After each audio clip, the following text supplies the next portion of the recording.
우리는 어제와 이렇게 지난날 우리는 에서와 야곱에 대한 이야기를 보았습니다. 오늘은 요셉에 대한 이야기를 보게 됩니다. 성경의 인물 중에 가장 많은 장을 할애해서 설명하고 있는 그 인물이 바로 요셉입니다. 그리고 또 성도들에게 예수님을 닮은 사람을 한번 꼽아봐라 이렇게 물으면 거의 많은 분들이 요셉을 이렇게 꼽습니다. 또한 세상 사람들의 관점으로 보아도 꽤 괜찮은 자리까지 올라간 사람이 바로 요셉이라고 할 수 있습니다. 그래서 성도들의 자녀들을 이름을 보면 믿지 않는 사람 그리고 또 믿지 않는 사람들의 이름을 보면 요셉이 많이 있습니다. 그만큼 요셉이라는 인물은 많은 사람들이 좋아하는 성경의 인물이라고 할 수가 있습니다. 하지만 오늘 우리가 보게 될 요셉이 17세 소년일 때 이야기는 요셉의 새로운 면면들을 볼 수가 있습니다.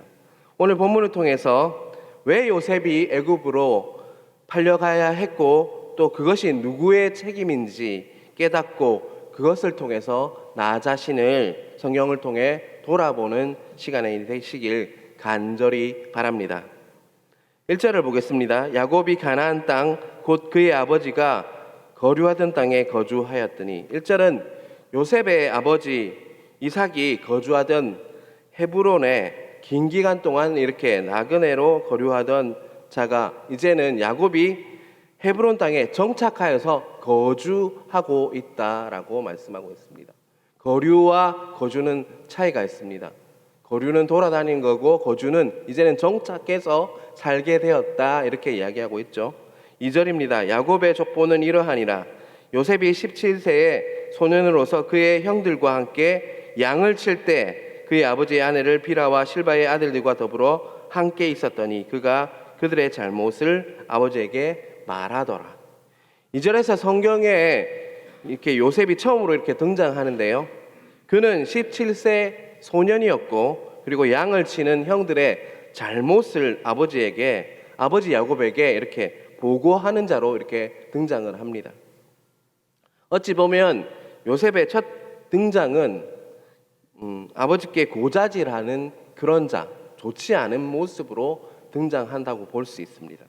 하지만 또 다른 측면에서 보면 요셉이 타고나기를 남들보다 이렇게 도덕적 기준이 명확하고 또 무엇을 해야 하는지 안 해야 하는지 분명한 분별력이 뛰어난 소년이었다는 것을 알 수가 있는 것입니다.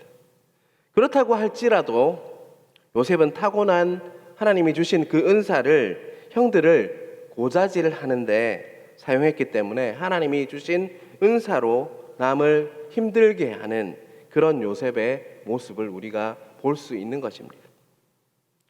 3절입니다. 요셉은 노년에 얻은 아들이므로 이스라엘의 여러 아들보다 그를 더 사랑함으로 그를 위하여 채색 옷을 지었더니 11번째 아들인 요셉은 건강한 10명의 형님들을 고자질을 했다는 것은 믿는 구석이 분명히 있었다는 것을 알 수가 있습니다.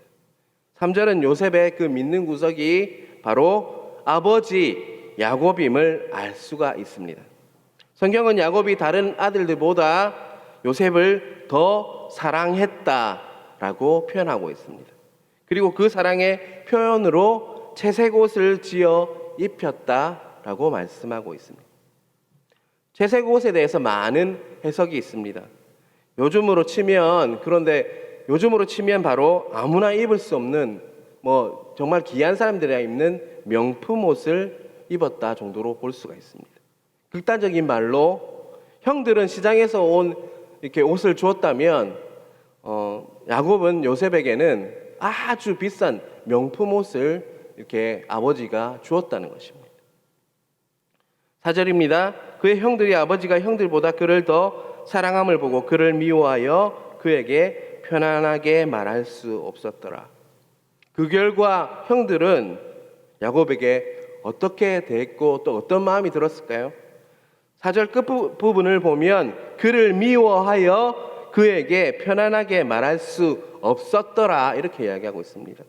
세번역 성경을 보면요 말 한마디도 다정스럽게 하는 경우가 없었다라고 번역하고 있습니다. 또 다른 번역을 보면 평안이라는 인사도 건네지 않았다라고 번역하고 있습니다. 근동 지역의 사람들은 매번 볼 때마다 샬롬 이렇게 인사를 합니다. 중동 사람들도 살람 알리쿰 이렇게 볼 때마다 인사를 할 때가 많습니다. 인사하는데 형들이 그런 가장 일상적인 인사도 그에게 안 했다는 것입니다. 여러분, 형들의 분위기가 어떤지 상상이 되십니까? 이러한 형들의 요셉을 향한 분노와 미움은 결국 야곱 가정의 비극을 몰고 옵니다. 요셉은 이집트로 팔려가고 형들은 살인의 계획을 이렇게 세우고 또 요셉을 잃어버리고 가정이 엉망진창이 되는 것이 바로 이것이었습니다. 그런데 그러한 결과를 가져온 1차 원인 제공자는 바로 누구입니까? 바로 아버지 야곱의 편애였습니다. 분명히 야곱은 헤브론에 돌아올 때까지 수많은 역경과 그리고 연단을 경험한 영적으로 성숙한 자였습니다. 하지만 아직도 야곱에게 뿌리칠 수 없었던 잘못은 바로 요셉을 향한 편애였습니다. 예전 분들이 이렇게 잘 하시는 말씀이 있습니다. 예쁜 자식은 매 한 대 더 때리고 정말 미운 자식은 떡 하나 더 줘야 한다라고 말하는 것을 저는 많이 들었습니다. 이제 예쁜 자식일수록 더 엄격하고 또 미운 자식일수록 격려하고 사랑하는 우리가 성숙한 그리스도인의 모습이라는 것을 잊지 마시길 바랍니다. 5절을 보면 요셉이 꿈을 꾸고 자기 형들에게 말하매 그들이 그를 더욱 미워하였더라 라고 말씀하고 있습니다. 5절을 보면 야곱이 자신을 시기하고 미워하는 형들의 그 불같은 마음에 기름을 붓고 있습니다. 형들에게 그가 꾼 그 꿈의 내용들을 직접적으로 이야기한 것입니다. 꿈 자체는 문제가 되지 않습니다. 왜냐하면 특히 구약시대에는 또 성경이 나오기 전에는 하나님의 뜻을 계시하는 방편이 바로 꿈이었기 때문이었습니다. 그런데 문제는 하나님의 꿈인데도 그 꿈을 형들에게 너무나도 솔직하게 말했기 때문에 형들이 요셉을 더 미워하게 되었습니다. 7절부터는 그 꿈의 내용인데 간략히 요약하면 밭에서 요셉과 형들이 곡식단을 이렇게 묶는데 요셉의 곡식단이 일어서고요. 그리고 형들이 그 곡식단들이 요셉의 곡식단에게 절을 한다는 그 꿈의 내용이었습니다.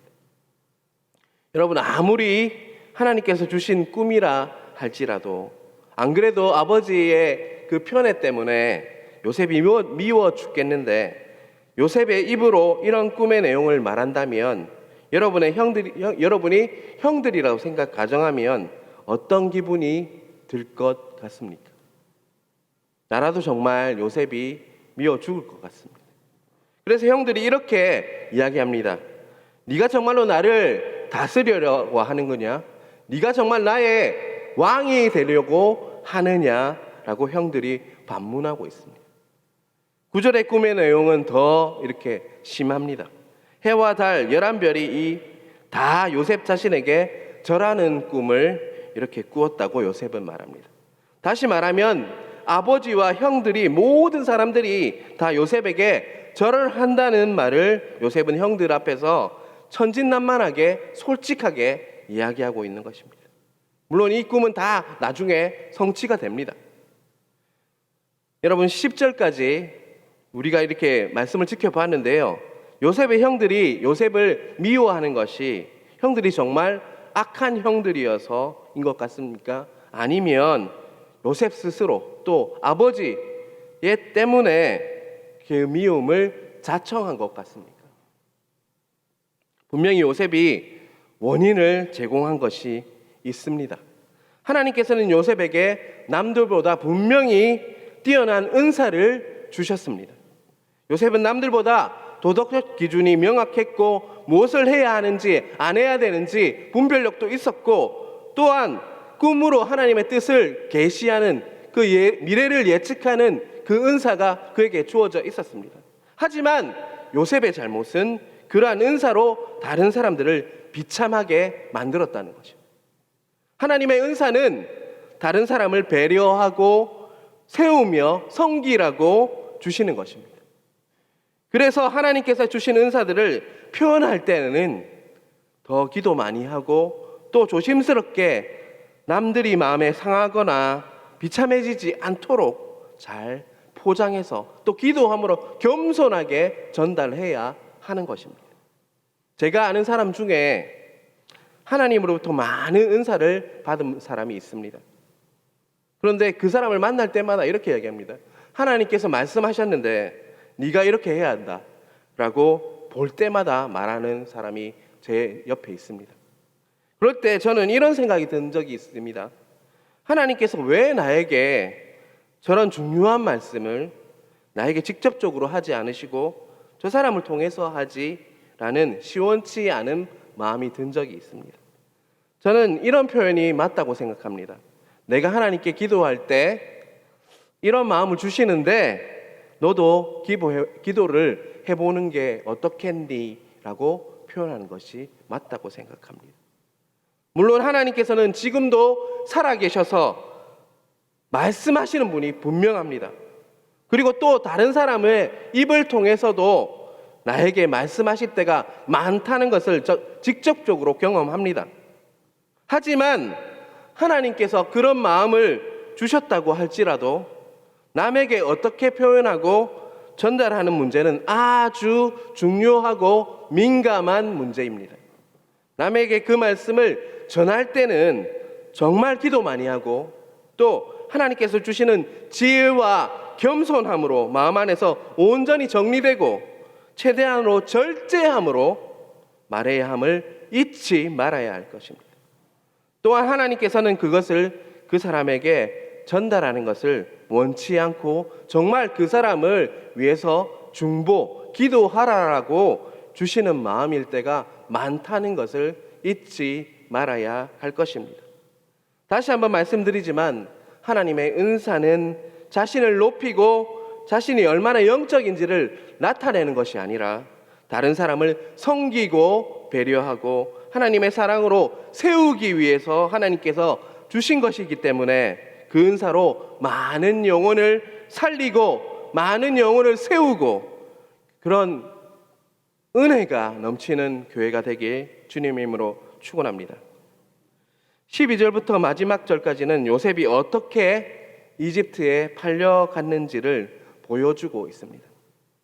아버지 야곱은 요셉에게 형들이 양을 치고 있는 것은 세겜으로 가라고 이렇게 명령을 합니다. 요셉은 그 명령에 순종해서 세겜으로 갔지만 그곳에서 20km나 이렇게 떨어진 도단에서 형들을 찾을 수가 있었습니다. 18절 19절입니다. 요셉이 그들에게 가까이 오기 전에 그들이 요셉을 멀리서 보고 죽이기로 꾀하여 서로 이르되 꿈꾸는 자가 오는도다. 미움과 분노에 사로잡힌 형들이 그 미움과 분노를 행동으로 옮기고 있습니다. 그들은 요셉을 멀리서 보고 죽이기로 계획을 깼다, 세웠다라고 말씀하고 있습니다. 그리고 형들은 요셉을 보면서 꿈쟁이가 왔네, 저 꿈쟁이가 왔네라고 비아냥거리고 있습니다. 20절입니다. 자, 그를 죽여 한 구덩이에 던지고 우리가 말하기를 악한 짐승이 그를 잡아 먹었다 하자. 그의 꿈이 어떻게 되는지를 우리가 볼 것이니라 하는지라. 형들은 요셉을 향한 미움과 시기를 행동으로 폭발시켰습니다. 구덩이에 던져서 죽게 하겠다라고 했습니다. 그리고 20절 마지막 부분에 형들은 무서운 고백을 합니다. 그 꿈이 어떻게 되는지 우리가 볼 것이니라. 네가 죽는데 그 꿈이 이루어지는지 한번 보자라고 이야기하고 있는 것입니다. 아버지 야곱의 편애와 요셉의 그 겸손치 못한 말로 인해서 그들의 미움과 분노가 극에 달했고 그 미움과 분노는 살인이라는 행동으로 나타납니다. 21절, 22절에서 루벤은 그래도 동생 요셉을 구덩이에서 잠시 넣었다가 구하려고 하는 계획을 가지고 있습니다. 하지만 장남이었던 루벤 또한 그들의 분노와 미움을 막을 수는 없었습니다. 요셉의 형들은 그토록 보기 싫었던 채색옷을 벗기고 요셉을 구덩이에 던져버렸습니다. 쌓였던 미움과 시기와 분노가 폭발하여서 살인으로 나타나게 된 것이었습니다. 25절은 앞부분은 그 미움과 분노의 절정을 봅니다. 25절 앞부분에 보면 그들이 앉아 음식을 먹다가 이렇게 표현이 되어 있습니다. 요셉의 형들은 구덩이에 요셉을 빠뜨리고 모여서 무엇을 했다고요? 이렇게 음식을 먹고 있다고 했습니다. 여러분, 구덩이에서는 어떤 소리가 났을 것 같습니까? 제발 형님 살려주세요. 제가 잘못했어요. 앞으로는 절대 그렇지 않을게요. 제발 형님 살려주세요. 이렇게 통곡하면서 이렇게 요셉이 이렇게 울부짖었을 것입니다. 그런데 형들은 그 부르짖는 소리에 반응도 안 하고 모여서 무엇을 했다고요? 식사를 했다라고 이야기하고 있습니다. 미움과 분노가 그 형들의 모든 것을 마비시켰고 동생 요셉이 죽든지 말든지 아무렇지도 않게 만들어 버렸습니다. 그만큼 쌓아둔 미움과 분노는 무서운 것입니다. 그때 미디안 사람 상인들이 지나가고 있는지라 형들이 28절입니다. 요셉을 구덩이에 끌어올리고 온 20에 그를 이스마엘 사람들에게 팔매 그 상인들이 요셉을 데리고 애굽으로 갔더라. 결국 지나가던 미디안 상인들에게 은 20에 요셉을 넘겼고 그 상인들은 애굽으로 요셉을 데리고 갔습니다. 이 부분을 묵상하면서 요한일서 3장 15절의 말씀이 이렇게 떠올랐습니다. 그 형제를 미워하는 자마다 살인하는 자니 살인하는 자마다 영생이 그 속에 거하지 아니하는 것을 너희가 아는 바라. 형제를 미워하는 자가 바로 살인하는 자라는 말씀이 솔직히 저는 피부에 와닿지 않았습니다. 너무하다 생각했습니다. 그런데 이 말씀을 이렇게 묵상하면서 요셉의 형들이 요셉을 향한 그 미움과 분노가 쌓이고 쌓여서 결국 살인의 행위로 폭발하는 것을 보면서 미워하는 것이 바로 살인이라는 그 말씀이 피부에 와닿습니다. 우리가 살다 보면 때로는 싫어지는 사람도 있고요, 미워지는 사람도 생길 수 있습니다. 하지만 그 미움과 분노를 쌓아두어서는 안 됩니다. 미움과 분노를 쌓아두지 않기 위해서는 매일매일 하나님 앞에서 그 미움과 분노를 해결해야 합니다. 아무리 억울할지라도 미움과 분노하는 마음이 생길 때마다 우리는 하나님 앞에서 그런 마음을 놓고 기도하며 울부짖어야 할 것입니다. 우리의 힘으로는 미움과 분노를 해결할 수 없습니다. 결코 해결할 수 없습니다. 하지만 전능하신 하나님 앞에서 부르짖어 기도할 때 성령님께서 우리의 마음을 지켜주시고 우리 마음을 새롭게 하시는 역사가 있을 것입니다. 시편 51편 10절 말씀입니다. 하나님이여 내 속에 정한 마음을 창조하시고 내 안에 정직한 영을 새롭게 하소서. 오늘 새벽 기도할 때 성령 하나님께서 도우셔서 쌓여있는 미움과 분노가 있다면 해결되는 역사가 있으시길 간절히 바랍니다. 마지막 절 36절을 보겠습니다. 그 미디안 사람들은 그를 애굽에서 바로의 신하 친위대장 보디발에게 팔았더라. 형들이 요셉을 죽이려 했지만 요셉은 어쨌든 살아남아서 애굽 바로의 신하 그 친위대장 보디발의 집으로 가게 되었다고 이렇게 이 장이 마칩니다. 요셉의 형들이 죽이려 할 때 어떤 일이 일어났죠? 루벤이 말려서 구덩이에 넣었고요, 또 구덩이에서 죽을 수 있었는데 마침 미디안 상인들이 지나갔고 때마침 또 유다가 노예로 팔자고 제안을 했고 형제들이 그것을 받아들이고 이렇게 그래서 요셉은 죽지 않고 애굽으로 향했습니다. 애굽까지 가는 길이 정말 험악하고 너무나도 먼 길인데 무사히 애굽의 그 보디발의 집에 도착했다 하는 것은요, 결코 우연이 아닙니다. 요셉이 수많은 죽을 고비가 있었음에도 불구하고 요셉이 살아 있는 것은요, 바로 하나님의 은혜였습니다. 요셉이 살아남았기에 애굽에서 하나님을 통해서 정말 하나님의 놀라운 계획이 이렇게 이루어집니다. 비단 요셉의 고백만이 아니라 이 고백이 바로 우리의 고백입니다. 우리가 살아있는 자체가 바로 하나님의 은혜입니다. 살다 보면 불평, 불만, 또 미움을 마음에 품고 살게 되고 또 고난과 역경으로 너무나도 힘들고 지치지만 가만히 나의 삶을 돌아보면 그냥 이렇게 살아있는 것이 바로 하나님의 은혜구나 라는 고백이 나옵니다. 그래서 우리는 감사할 수밖에 없는 것입니다. 죽었던 나를 예수님께서 살려주시고 이렇듯 살아있게 해주신 것이 바로 은혜이고 감사인 것입니다. 내가 살아있는 것이 하나님의 은혜라는 고백이 우리 안에 터져 나올 때 근원적인 감사가 함께 터져 나오는 것입니다. 그 근원적인 감사가 회복될 때 아무리 어려운 역경이 우리를 지치고 힘들게 할지라도 요셉이 수많은 역경과 그 고난을 이겨내고 하나님이 기 쓰시는 그 자로 애굽에 세워졌듯 우리도 이 세상이 감당하지 못하는 자, 그런 자로 하나님이 쓰시는 자로 이 땅에 세워지게 될 것입니다. 그러한 은혜가, 크신 은혜가, 그리고 근원적인 감사가 각자 회복되시길, 오늘 새벽을 통해서 회복되시길 주님의 이름으로 축원합니다. 기도하겠습니다. 하나님 아버지 감사합니다. 또 요셉을 통해서 우리 자신을 보게 하여 주셔서 너무나도 감사합니다. 이 시간 기도할 때 각 가정, 모든 가정 위에 편애를 다 제거하여 주시고 하나님이 주신 은사를 남을 세우고 배려하고 세우는 데 사용하도록 이끌어 주시며 또 이 내가 살아있는 그 자체가 은혜라는 것을 깨닫게 해주셔서 정말 근원적인 감사가 터져 나올 수 있는 은혜를 허락하여 주시옵소서. 정말 다시 한번 고백합니다. 이렇듯 살아있고 하나님께 예배 드릴 수 있고 하나님께 나아갈 수 있는, 기도로 나아갈 수 있는 모든 것이 하나님의 은혜임을 다시 한번 고백합니다.